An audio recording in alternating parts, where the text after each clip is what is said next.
यह बिहार विधान परिषद राज्य सरकार से अभिस्ताव करती है कि वह राज्य के सरकारी तथा मान्यता प्राप्त माध्यमिक उच्च माध्यमिक विद्यालयों में विभागीय अधिसूचना के तहत निर्धारित अवकाश तालिका के अनुरूप ही नामांकन, पंजीयन, परीक्षा आदि कार्यों के साथ साथ प्रशिक्षण कार्यक्रमों को भी आयोजित कराना सुनिश्चित करावे।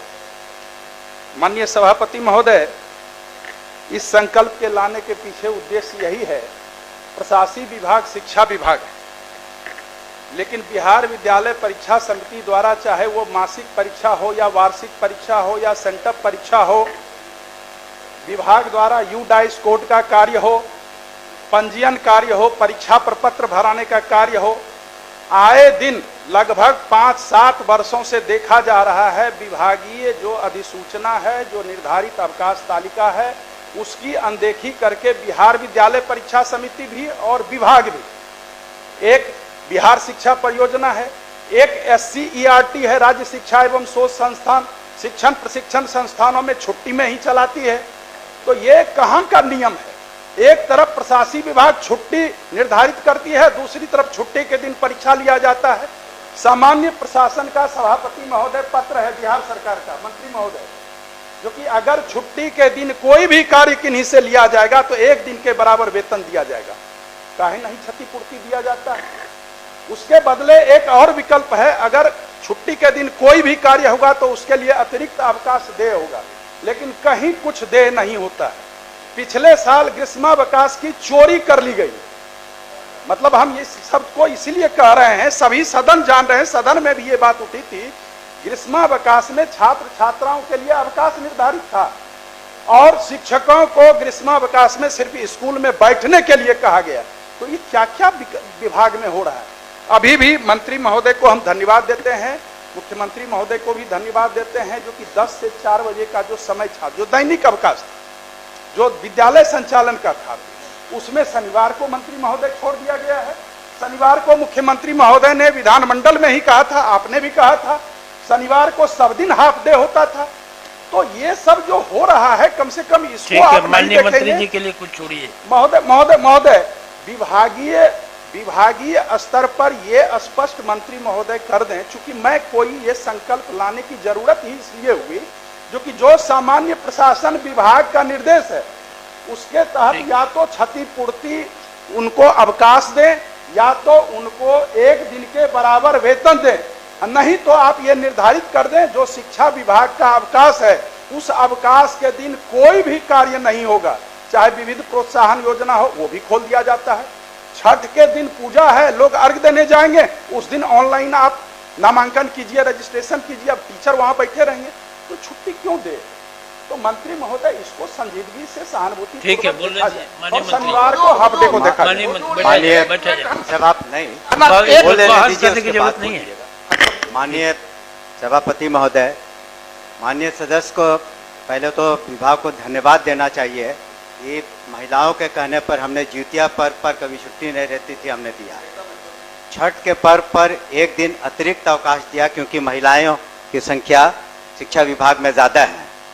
तो इसका भी उनको जिक्र करना चाहिए कि अगर हम लोग संवेदनशील नहीं रहते तो छठ पर अतिरिक्त, जबकि वो सरकारी घोषित नहीं सरकार, लेकिन नहीं।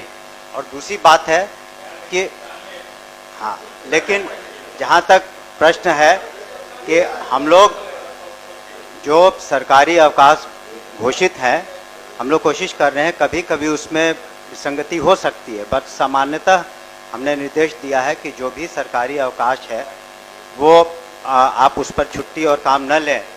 लेकिन ये भी एक चैलेंज है, माननीय सदस्य ने इसका जिक्र नहीं किया, कि आज 6 लाख से ज़्यादा शिक्षक हैं।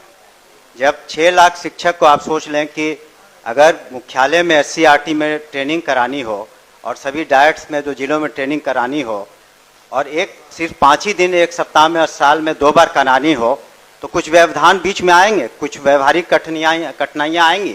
हम लोग नहीं चाहते हैं कि अब प्रशिक्षित टीचर जो हैं 6 लाख बच्चों को पढ़ाएं, तो इसमें कभी कभी व्यवहारिक कठिनाइयाँ आती हैं, उसको हम स्वीकार करते हैं। लेकिन सामान्यतः आपने देखा होगा, खुद स्वीकार भी करेंगे कि जहाँ तक शिक्षकों का प्रश्न है, चाहे यूनिवर्सिटीज़ हो चाहे स्कूल्स हो, जो भी शिकायतें थी हम लोगों ने उसको ओपन माइंड से सुना है और निराकरण करने की कोशिश की है। और जो गतिरोध था तरह तरह के, उसमें तो निश्चित रूप से कमी आई है। और हम लोग संवेदनशील हैं कि जो भी माननीय सदस्य लगातार हमसे मिलते रहे हैं, सभी माननीय सदस्य, और उनकी बातों पर हमने अमल भी किया है। लेकिन कुछ व्यवहारिक कठिनाइयाँ आती हैं प्रशासन में, और इतने बड़े महकमे को 75,000 स्कूल हैं, 6 लाख से ज़्यादा शिक्षक हैं, और यूनिवर्सिटीज़ के अलग अपने इश्यूज़ हैं, तो उसमें कुछ एग्ज़ाम कराने में या ट्रेनिंग कराने में कुछ व्यवहारिक कठिनाइयाँ आती हैं। लेकिन जानबूझ करके इस ख्याल से कि किसी शिक्षक को असुविधा हो या कर्मचारी को असुविधा हो, ऐसी बात नहीं है। हम लोग उसका ख्याल रखते हैं और भविष्य में भी रखेंगे। इसलिए माननीय सदस्य से अनुरोध है कि अपना संकल्प वापस लें। महोदय, हम लोग संजीव जी ने तो सिर्फ कहा है कि एक ही आदमी शिक्षा विभाग का जो मालिक है वो शिक्षा विभाग को संचालन करे। कई मालिक बन जाते हैं, कई महावत बन जाते हैं, इसके चलते कठिनाई हो रही है। और महोदय, कुछ तो अव्यवहारिक बात माननीय मंत्री ने कहा, कुछ प्रॉब्लम होता है महीने महीने परीक्षा, 7 दिन 6 दिन परीक्षा होता है तो 6 दिन ऐसे गया क्लास, 7 दिन कॉपी दिखाता है तो 7 6 13, 5 गो छुट्टी होता है तो 13 5 आप जोड़ लें महोदय, 18। तो इस तरह से, और कोई उस रिजल्ट का असेसमेंट नहीं है। महीने महीने एग्जाम हम ही लोगों के स्कूल में, सरकारी स्कूल में होता है, और उसका असेसमेंट करेंगे तो 0। आखिर किस उद्देश्य से आप परीक्षा लेते हैं? तो आप असेसमेंट कीजिए ना कि उससे कुछ फायदा हुआ है या घाटा हुआ है। आपके प्रश्न पत्र पहले से लीक रहते हैं, 4 दिन पहले भेज देते हैं, सब बच्चा को बताया जाता है। 3 दिन तक एक ही सब्जेक्ट के कॉपी को स्कूल अपना प्रतिष्ठा बचाने के लिए उसको लिखवाता है। तो इन सारे मुद्दों पर भी विचार करना चाहिए कि जो औचित्य नहीं, आप 3 महीना पढ़ लीजिए, आप 6 महीना पढ़ लीजिए, लेकिन आप परीक्षा का असेसमेंट कीजिए। आप असेसमेंट नहीं कर रहे हैं, सिर्फ कॉपी और क्वेश्चन लार्ज स्केल पर करोड़ों करोड़ में छपवा के और आप व्यवसाय करा रहे हैं, उससे बच्चों पर बोझ बढ़ रहा है और अव्यवहारिक काम भी हो रहे हैं। इस पर मैं कहना चाहूँगा माननीय सभापति महोदय कि ये जो पूर्व से चली आ रही जो व्यवस्था थी कि हर महीने की, उस पर हम लोग दिसंबर माह में निश्चित रूप से उस पर विचार कर रहे हैं कि क्या वो व्यवहारिक है कि नहीं। दूसरी बात ये भी है कि अनुश्रवण के दौरान हम लोगों ने ये भी कहा है डिस्ट्रिक्ट एजुकेशन ऑफिसर को, जिनको अभी तक जो बहुत सारे कंस्ट्रक्शन इत्यादि के कामों में थे, उससे उनको मुक्त कर दिया है हम लोगों ने। तो अब स्कूल्स की ग्रेडिंग भी हम लोग करना इसी वजह से चाहते हैं, इस ख्याल से नहीं कि कोई स्कूल अगर ग्रेडिंग में नीचे हो तो वहाँ पर किसी शिक्षक को हम लोग गलत व्यवहार करेंगे या उन पर कार्रवाई करेंगे। इसलिए हम लोग ग्रेडिंग करना चाहते हैं कि वैसे स्कूल जो अपने परफॉर्मेंस में थोड़े नीचे हैं, उनको ऊपर कैसे लाया जाए।